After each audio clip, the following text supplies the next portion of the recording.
Welcome to The Good Ride. I'm James Beastie, and I'm just being me in a world that isn't. Today, I'm talking about the Lib Tech TRS. This is a board I've rode since the O's, and I've watched it change into all kinds of forms. This year for 2024, they tweaked it a little bit from the old TRS C3. Same shape, same everything. They just added the old risers that they used to have in the Lib Tech Dark series, the darker series. So, gonna do a quick review about it. I got this at the demo. It's just been difficult to get Lib Tech boards. They have a lot less staff, a lot more limited resources. So I haven't been able to get extended demos like I used to, but luckily I was on the TRS C3 without the risers for a long period of time. So all I needed was a little taste to get an idea of what this new board's like. It's a board I've ridden a lot over the years, so I know it pretty well. I used to own a few.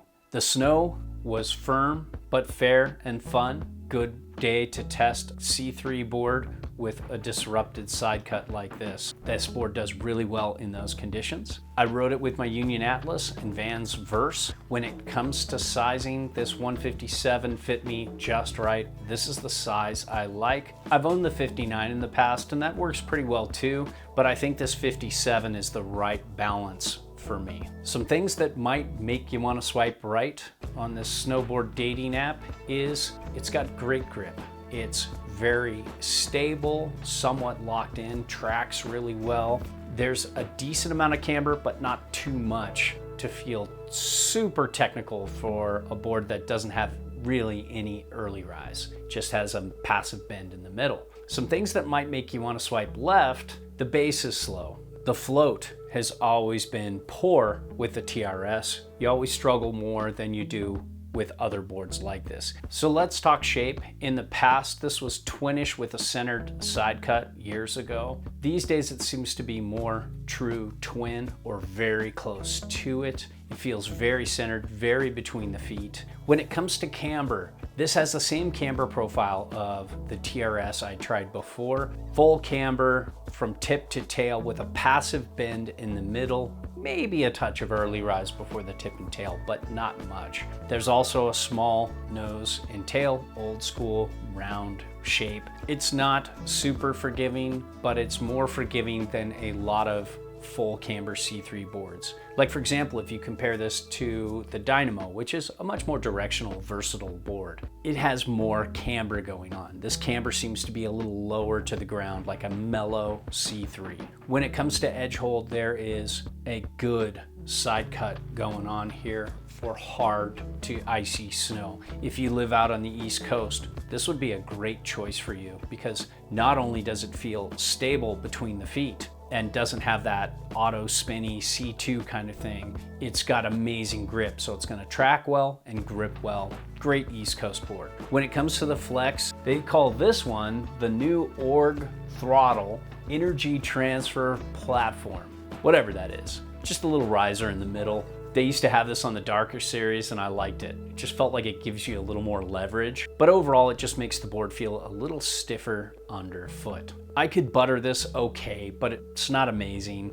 The pop is good, but it doesn't have that full C3 pop, but still very competent, very good spring out of the turn and pretty easy to ollie for an average rider like myself. When it comes to all conditions riding, this is just like most Mervin boards. They're never gonna fatigue you. They're good all day rides. They might not be the dampest and they might not buck the least, but they've just got that good all around personality where you have pop, you have board feel, but it doesn't fatigue, chatter, get too cranky in hard micro bumpy snow or soft uneven snow either.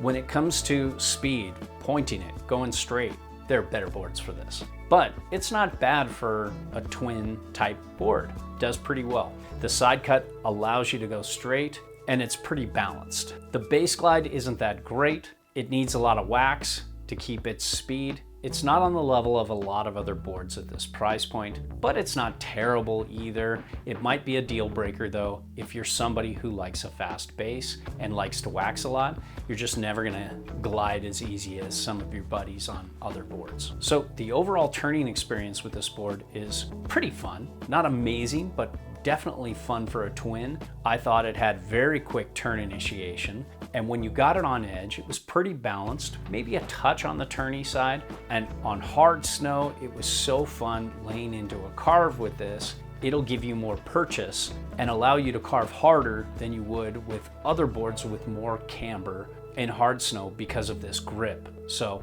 don't confuse grip with carving. Some people do that. This doesn't have that amazing spring out of the turn, but it's very good for those of you who want to go out and carve regular and carve switch. And it can do a little bit of everything.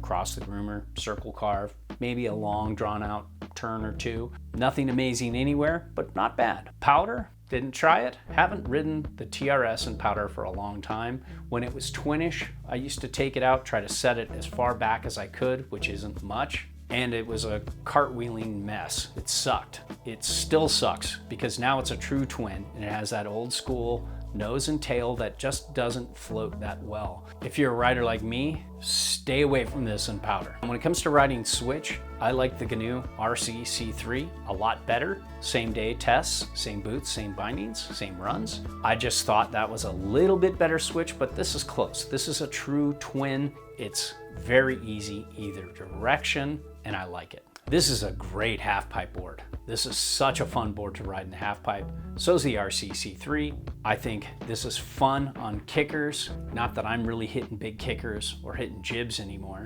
I don't like this as much on jibs as I do other boards. And overall, I think this TRS and the GNU RCC3 both have that lifted plate in the middle to set it up a little higher, dampen it up, give you a little more leverage on a turn. Brought back a little bit of that darker series flavor that I liked a lot back in the day. I think it's kind of a cool addition.